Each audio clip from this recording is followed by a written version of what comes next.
오늘 우리에게 주시는 하나님 말씀 여호수아 6장 1절에서 14절까지의 말씀입니다. 한 절씩 교독하겠습니다. 이스라엘 자손들로 말미암아 여리고는 굳게 닫혔고 출입하는 자가 없더라. 여호와께서 여호수아에게 이르시되 보라, 내가 여리고와 그 왕과 용사들을 내 손에 넘겨주었으니 너희 모든 군사는 그 성을 둘러 성 주위를 매일 한 번씩 돌되 엿새 동안을 그리하라.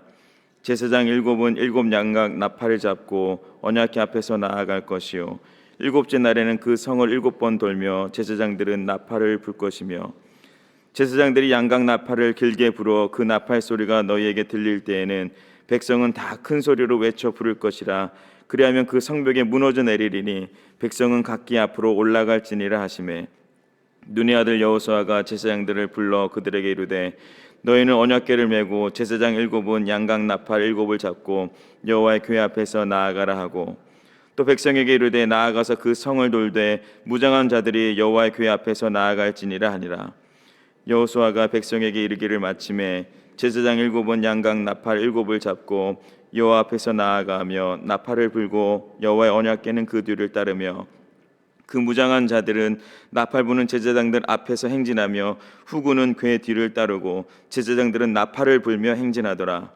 여호수아가 백성에게 명령하여 이르되 너희는 외치지 말며 너희 음성을 들리게 하지 말며 너희 입에서 아무 말도 내지 말라. 그리하다가 내가 너희에게 명령하여 외치라 하는 날에 외칠지니라 하고, 여호와의 궤가 그 성을 한번 돌게 하고 그들이 진영으로 들어와서 진영에서 자니라.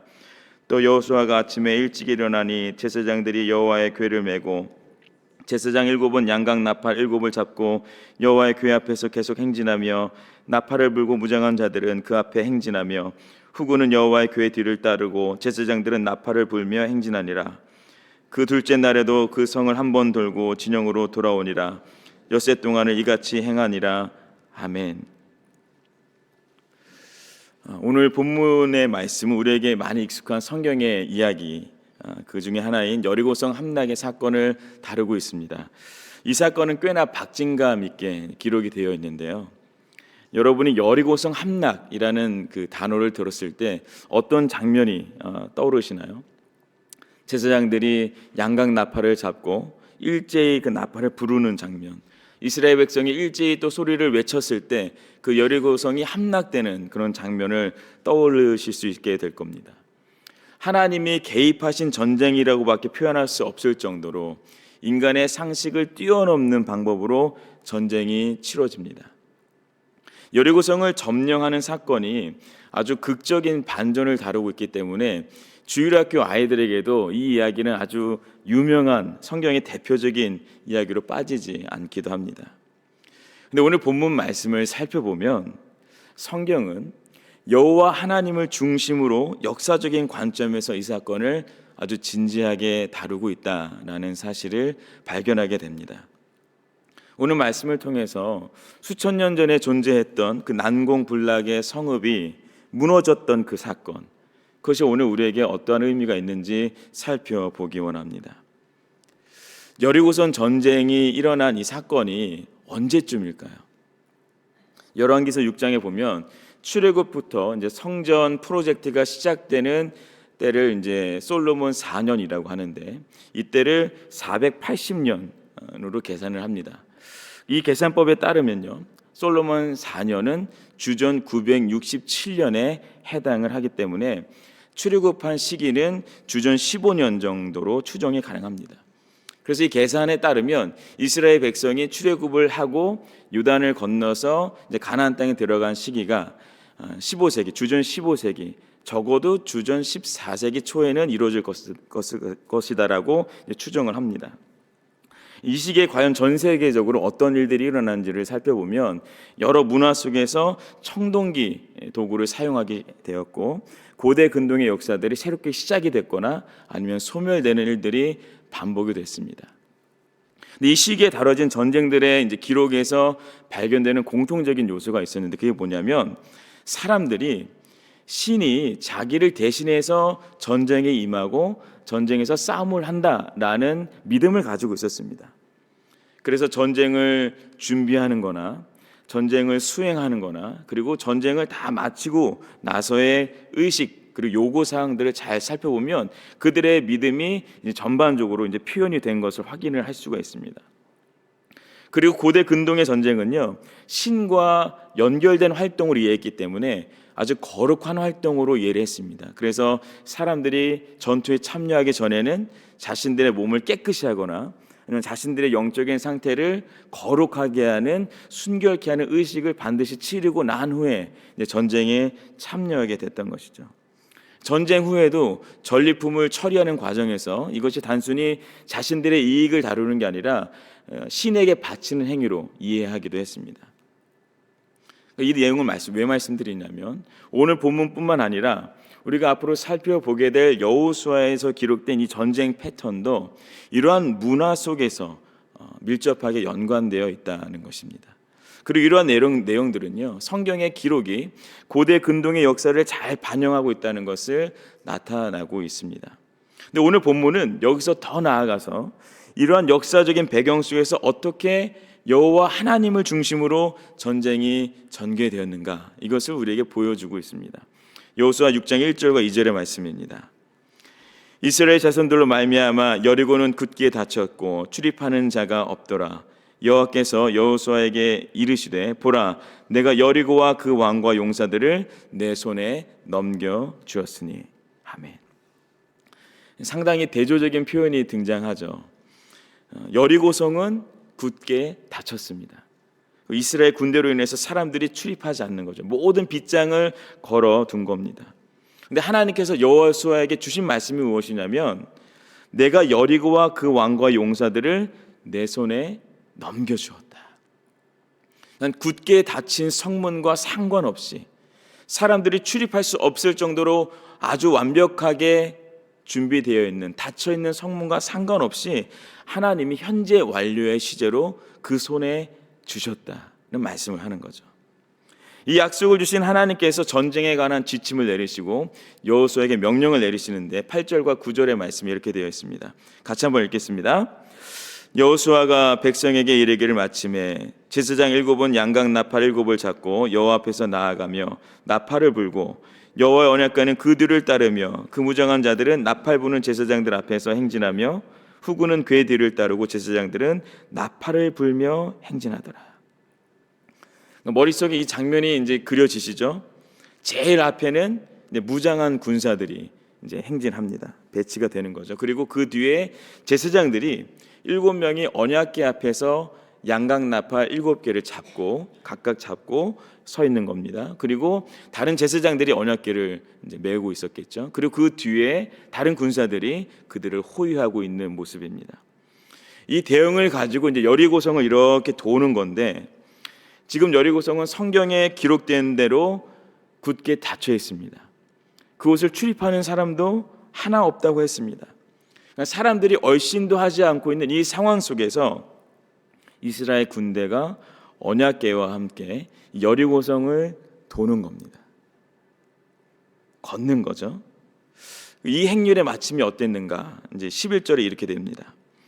여호와의 궤가 그 성을 한 번 돌게 하고 그들이 진영으로 들어와서 진영에서 자니라. 여호와의 궤가 그 성을 한 번 돈 후에 그들이 진영으로 돌아왔고 그곳에서 잠을 잤다고 했습니다. 여기서 질문이 하나 생기는 거죠. 지금 이스라엘 백성은 여리고성 전쟁을 준비하는 걸까요? 아니면 여리고성 전쟁을 치르고 있는 걸까요? 아니면 또 다른 뭔가를 하고 있는 걸까요? 방금 읽은 11절의 표현이 인상적인데요. 여호와의 궤가 그 성을 한번 돌게 했다, 이렇게 표현을 하죠. 이스라엘 백성은 이미 여리고성 함락 전쟁을 시작했습니다. 만약 이 장면이 전쟁 전략가의 눈으로 보면 아무 의미도 없고 오히려 전략적인 실패라고 할지도 모르겠습니다.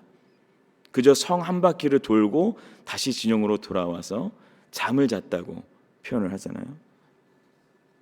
그런데 이스라엘 백성은 이 전쟁이 하나님이 시작하셨고 하나님의 손에 달려있다는 것을 믿었습니다.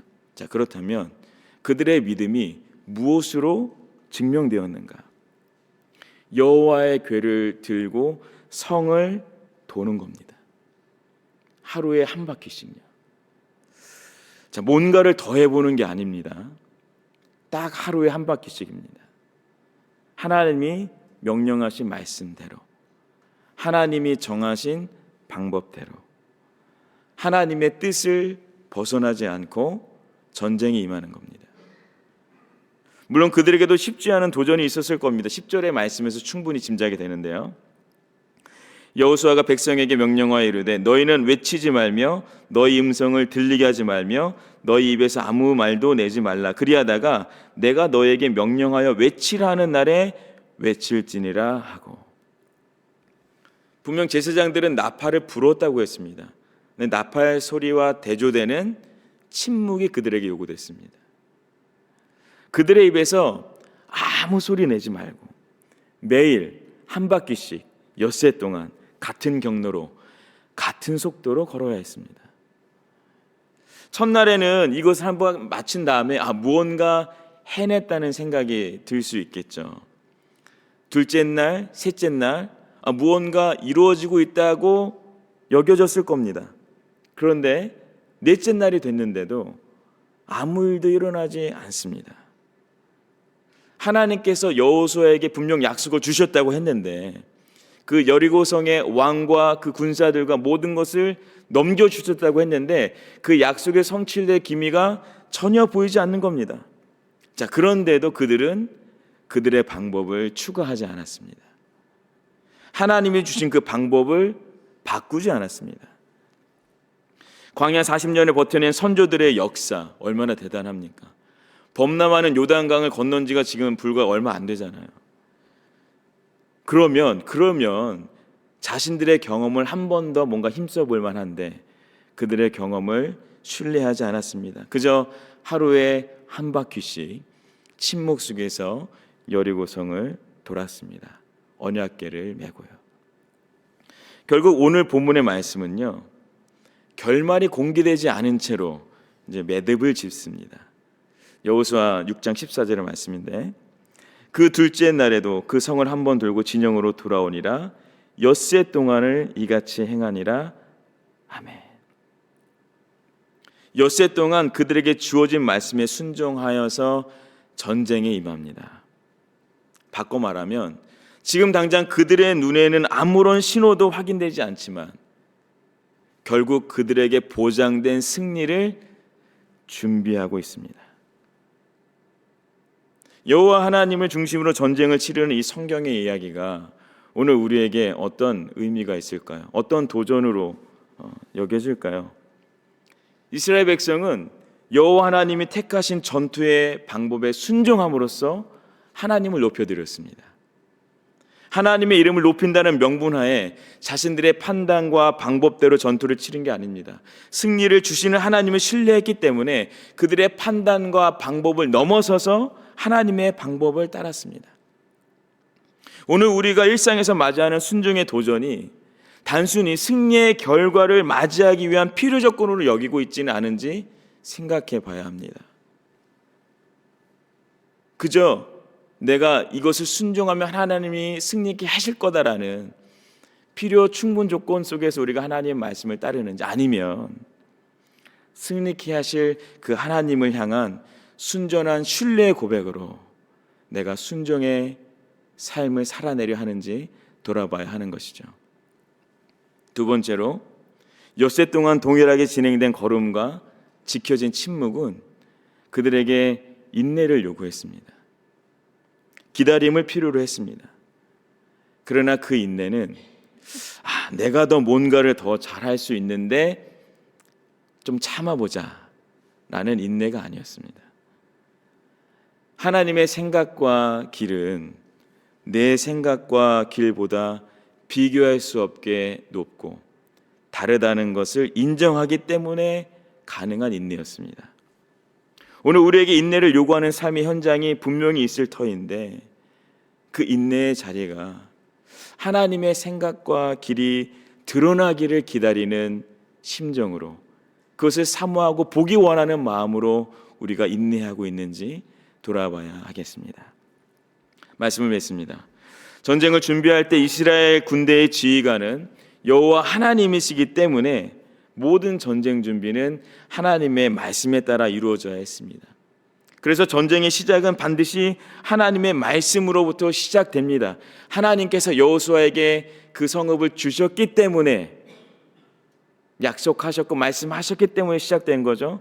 그리고 전투 지시가 명확하게 전달됩니다.